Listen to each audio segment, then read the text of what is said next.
pedal bar. Okay, ready po ah. 3, 2, 1. Naka 3 years na tayo. 2022. Ang unang sama ko, yung charity ride sa Giginto, Bulacan. Hindi ko na matandaan kung 2022 o 2023. 2022. Yun lang yung unang sama ko. 22. 22. Yun yung unang sama ko. Ako, unang sama ko siguro 5 years ago na. Dati ako member ng Kamanaba Bikers. Tapos naging member ako ng Super Bar. So, pangatlo po. Ang pinakamalayo. Tay, ano? Sila. Mapalasa, Pampanga. Yung sa mga agent din.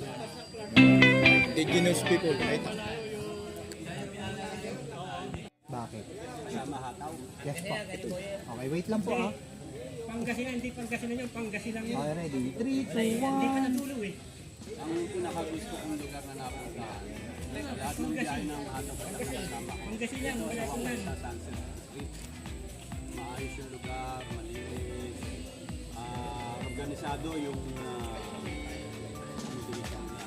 saka yung mga staff. Kaya kumigil din sila. Ako, ito yung pinakamagandang napuntahan ko.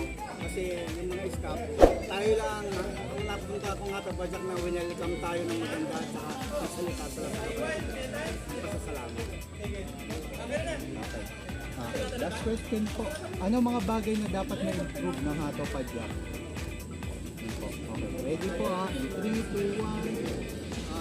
Sa improvement ng ato Padyak, talagay ko yung pagsabi sa mga lugar na pupunta. Kasi meron akong mga nasasamahan. Delikado eh, although hindi parang Hintay lang natin yung hindi ko naman inaano, no? Pero yung dinaanan natin yung napaka-sementadong biyak-biyak ang kalsada. Dapat consider yung may nadisgrasya roon eh. Dahil lang doon sa mga sira-sirang kalsada na yun. Ngayon, pag bumabiyahe, natin kasi iniiwasan natin.